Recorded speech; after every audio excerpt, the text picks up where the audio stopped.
Welcome to Stab the Dragon Productions and the American Catechism for another Whiskey Holiday edition. Coming to you from Fort Worth, Texas, where it is currently a very mild 89 degrees on August 4th, 2025, and we are celebrating the birthday of the United States Coast Guard, founded on August 4th of 1790 as the United States Revenue Marine. That's difficult to say. United States Revenue Marine. Underneath the Treasury Department led by Alexander Hamilton in the first George Washington administration. The name Coast Guard was not official until their second birthday, January 28, 1915. The Coast Guard itself claims the earlier date as their birthday. That's what they celebrate, so that's what we're celebrating. And to help celebrate this special holiday, we'll be studying Gulf of America Bourbon, coming from Cincinnati Distilling, Cincinnati, Ohio, along with a little bit of history about the founding of the Coast Guard. Now, the last whiskey holiday that we did was we celebrated the Colorado State birthday, and we looked at Stranahan's Blue Peak, as well as the history of Colorado, the early history of Colorado. So there's a whiskey holiday, at least one a month. Seems like it. Why not? Always celebrate. So to help celebrate this special day, we're just going to study a little bit of this bourbon and a little bit of the Coast Guard. Now, trigger warning. This whiskey and my content are gonna upset anybody from the political left just a little bit. They'll find it offensive, I'm sure. Not all whiskey drinkers are conservative by any means, and a lot of people don't like mixing politics with whiskey or religion with whiskey, but I managed to mix politics, religion, history, and current events all into my own cocktail of my own liking. All right, so first of all, just the facts on this bourbon. This is an 80 proof bourbon that is likely a blend of young stuff and middling stuff. So the youngest bourbon in here I don't think is even 2 years old. I think it's probably younger than that, but it's not labeled as a straight bourbon at all. I think the mash bill is likely 75 corn, 21 rye, and 4 malted barley. And the reason I think that is on their website they had a few other bourbons with that mash bill. The bourbon itself cost $44.99, but when you add on shipping and taxes for another $25, $26, that puts it up around the $70 mark is what I paid for this. And this does seem to have been a true small batch because I think it is now sold out. Tasting notes, I get maybe just a hint of ethanol at the start. There's definitely corn sweetness and lingering corn with a touch of grass, cut grass, and I think honeysuckle maybe. A faint citrus taste, a little bit of spice, not really any wood. Overall, this is pleasant, but at 80 proof and being young, just not a whole lot of flavor going on there. Nothing bad, but there's just enough there telling me it's a bourbon. But again, no wood. So it's really gentle and smooth. It's not harsh at all. But I can tell it's very young. And so there's just not much of a finish either. My score for this whiskey was a 77. Letter grade B-. My recommendation. This bourbon, when it was first advertised on Facebook, I think probably about May or June, it sold out quickly. I mean, I immediately, as soon as I saw the ad, I jumped on there, and there was all kinds of rude comments on the Facebook ad. Most people were negative towards this, but I immediately went to the website and purchased a bottle, came back and told everybody I purchased the bottle, and of course then they went all negative on me. But oh well, that's the life of social media. So here, there's nothing negative, nothing offensive about this. It's other than it's weak. It's got a decent taste, but it's underproof and young. So would I buy this one all over again? Sure, because I buy bourbons not necessarily for the quality or the flavor. Sometimes I'll buy a whiskey for the bottle, the label, the significance of the owner or the distillery or the message of the whiskey. Uh, and I'm a military whiskey guy, and this one kind of came across exactly what I was looking for the birthday of the Coast Guard. So yeah, I'm glad that I got this. So let's go to the history of the U.S. Coast Guard. First of all, cheers to the U.S. Coast Guard. Happy birthday.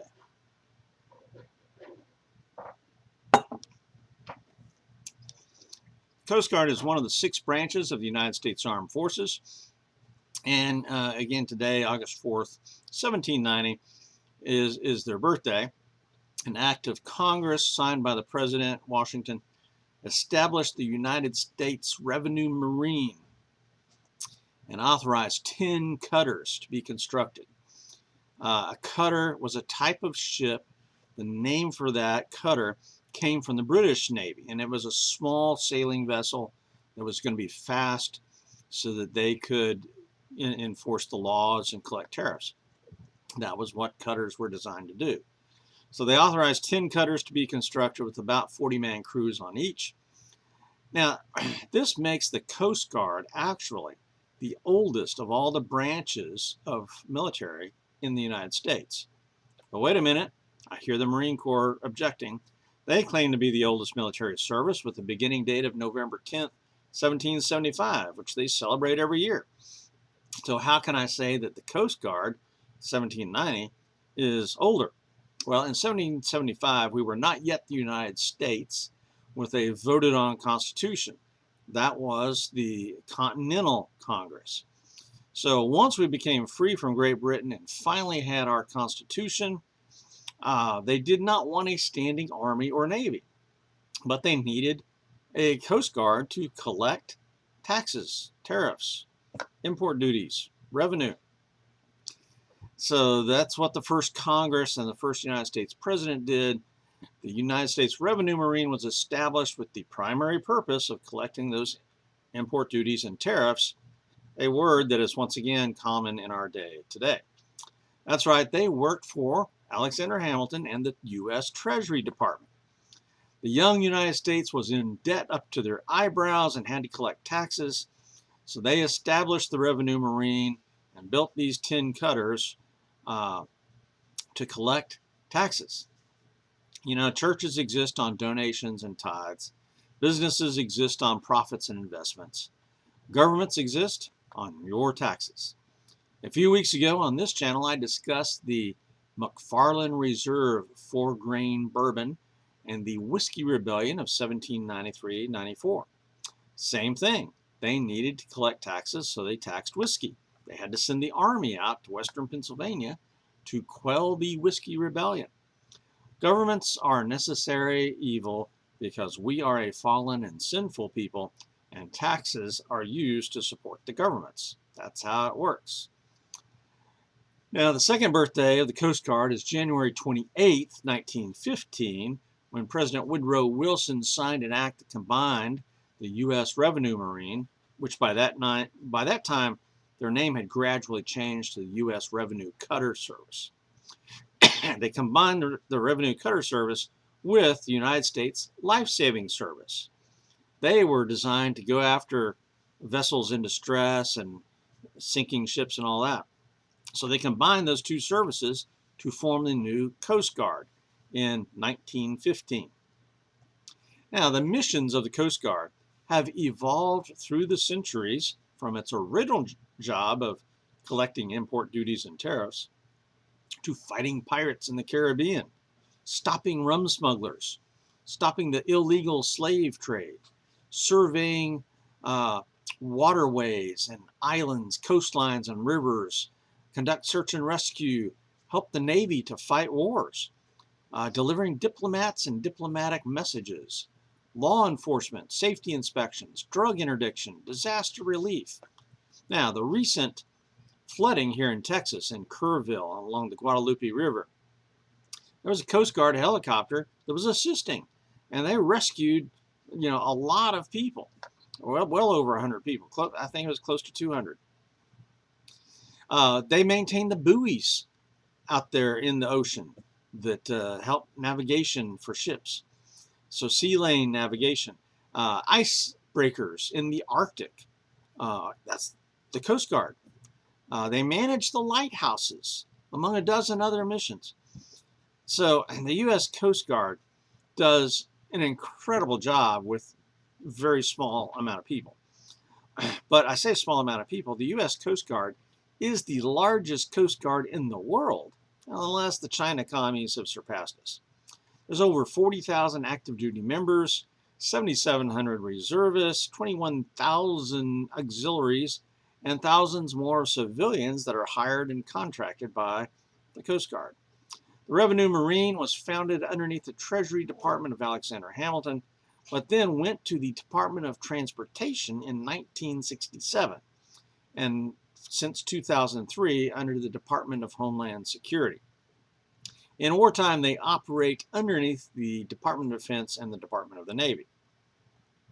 The Coast Guard's motto, Semper Paratus, always ready.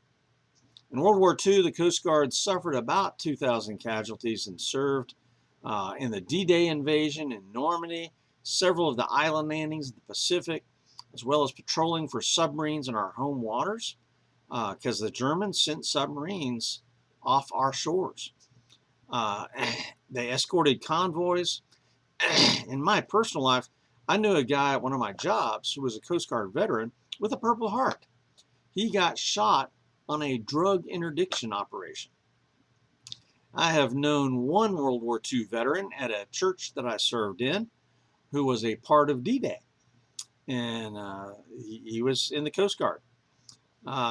We had another guy in our church who was a young active duty Marine who was just getting married, and it was time for him to re-enlist, and so his wife persuaded him not to re-enlist in the Marine Corps, but the Coast Guard. Now, I have found a few books about the Coast Guard that I have done some reading and are very good. This guy, Thomas P. Ostrom, has written 2 books that I've got here. United States Revenue and Coast Guard Cutters in Naval Warfare, 1790 to 1918. A very detailed book, and it's not particularly a quick read, but neither is it really difficult. It's just very detailed. And then here's the second volume, United States Coast Guard and National Defense, from basically World War I to the present. And sometimes some of the details that he gives in here is he will discuss a lot of individual ships and captains, their design, their layout, how many men, how many guns, what type of guns they had, and then some of the actions, everything from, again, fighting pirates to rescuing people in storms. And so really these are great resources if you're interested in the Coast Guard, but I think they're long out of print, so hard to get. And then if you want to read some of the great rescue stories here, the greatest Coast Guard rescue stories ever told. This is an anthology, so there's lots of different authors and lots of different stories from different sources, but some real heroics going on here. And here is one book about one particular rescue operation that is just, it's a full book on one operation. So that's a detailed look at a situation and everybody involved in it. So there's lots of other resources out there if you are interested in the Coast Guard. All right, let's get on with Gulf of America bourbon details.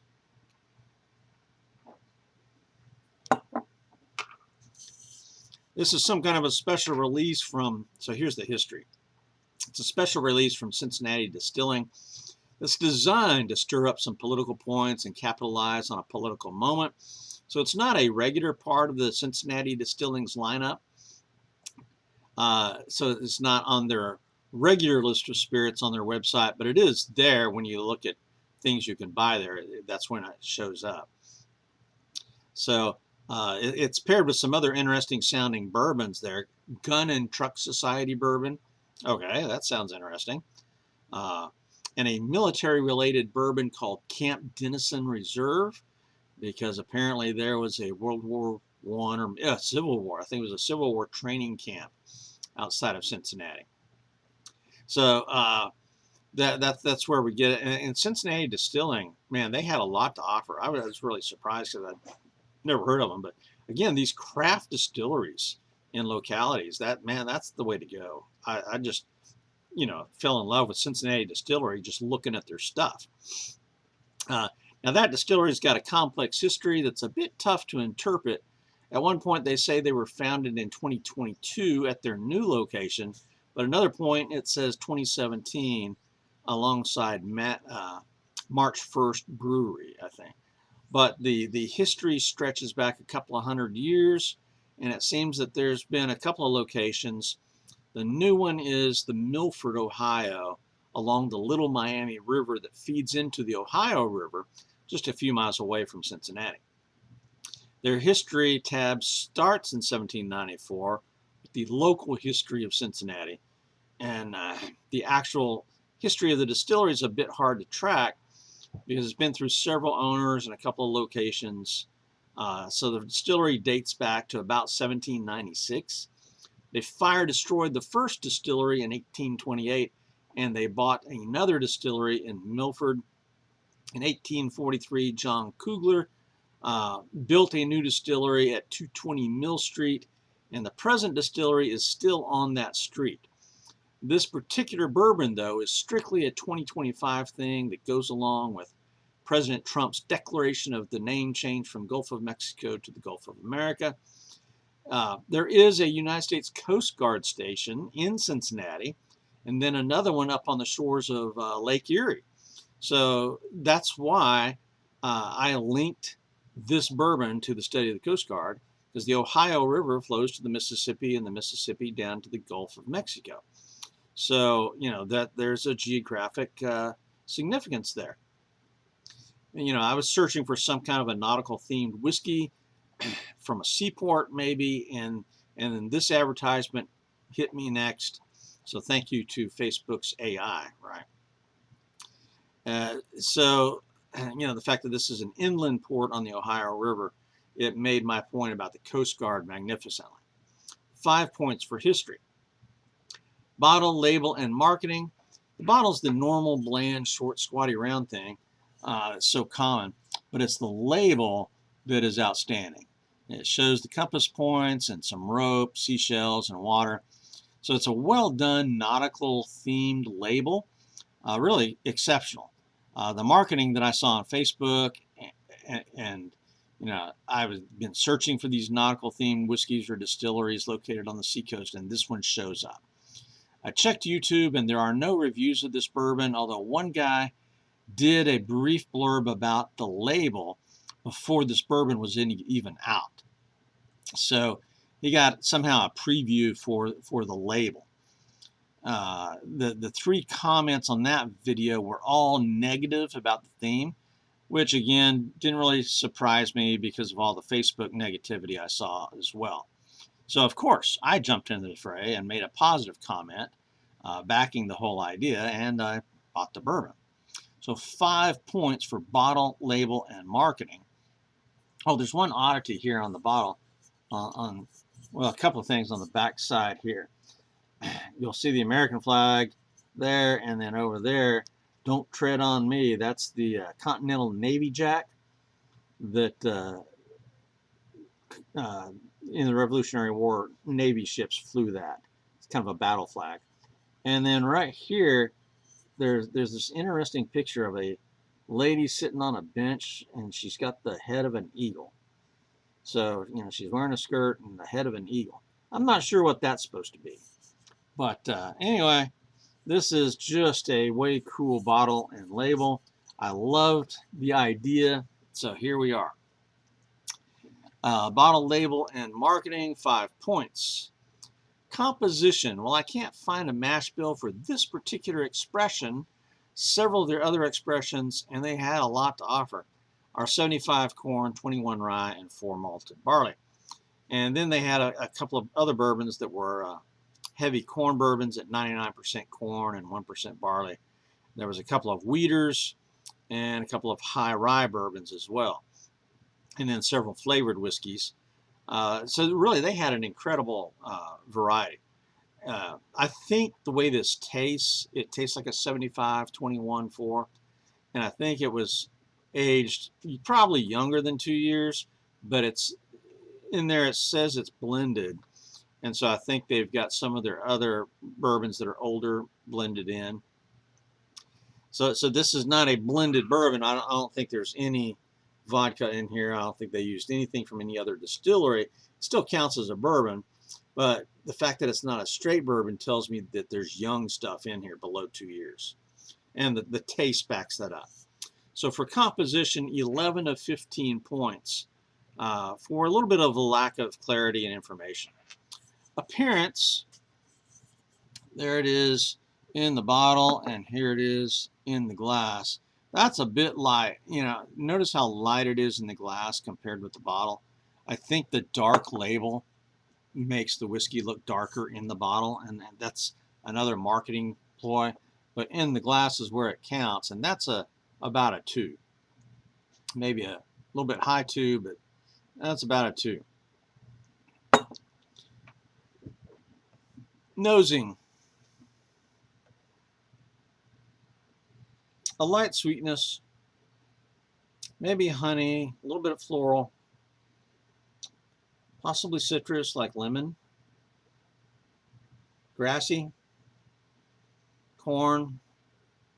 So I can actually smell something here, but it's still very faint. 7 out of 10 for the nose. Tasting.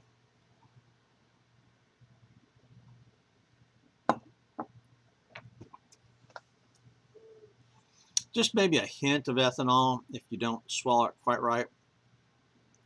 It's happened on a couple of swallows, so it's not consistent. Otherwise, it's corn sweetness, lingering corn with a touch of grass. I think maybe honeysuckle. Faint citrus, like lemon. A little bit of spiciness. Overall pleasant. There's really nothing wrong here, but just not a whole lot of flavor. You can barely tell it's a bourbon. There's just no wood. Tastes youthful. So 19 out of 25 points. Mouthfeel, burn, and finish.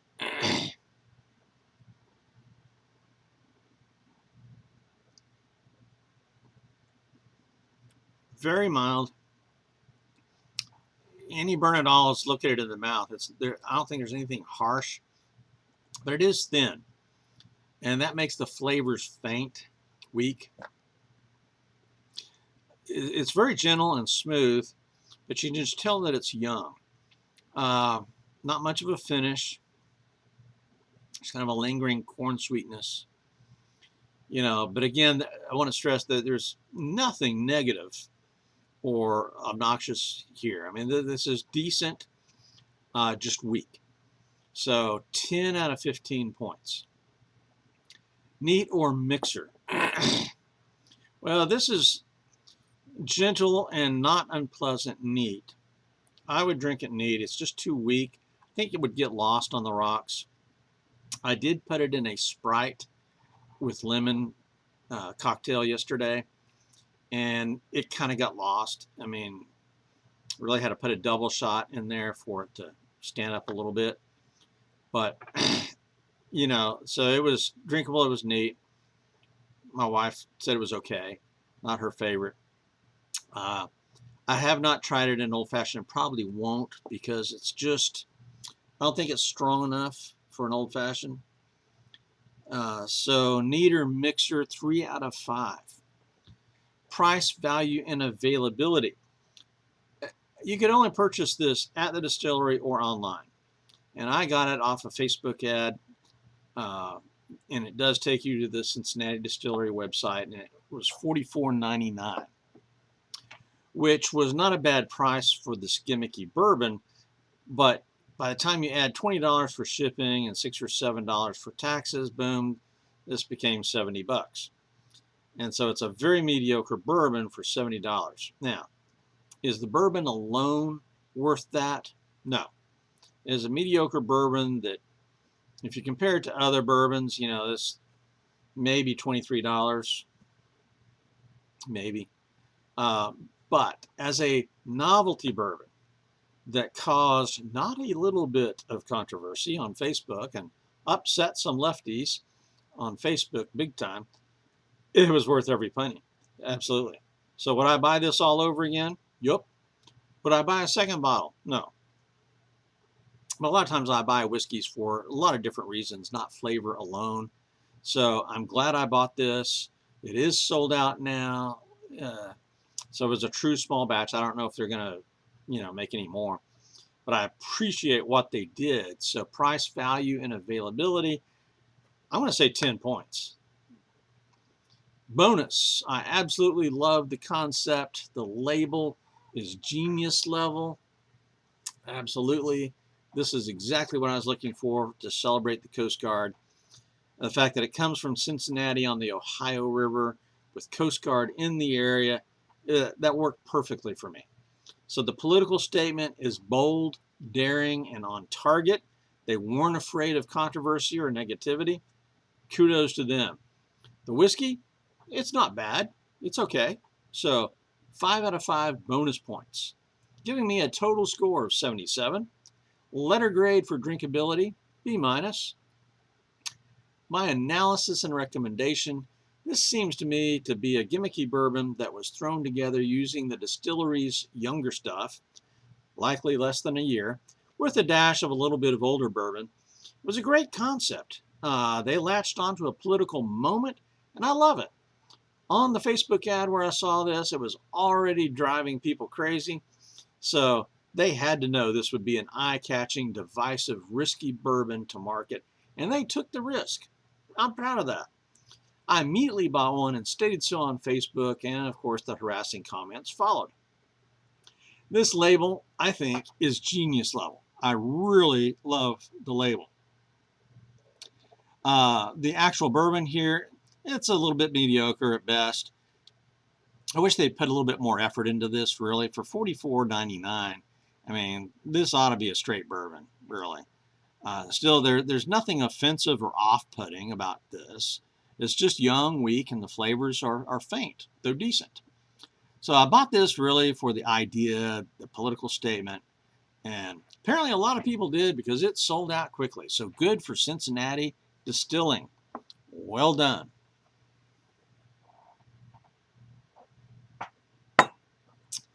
Next, on American Catechism and Stab the Dragon, on my Texas Rye Whiskey Studies channel, I will be conducting a one-on-one match between these two ryes, Jim Beam Rye and Canadian Club 100% Rye.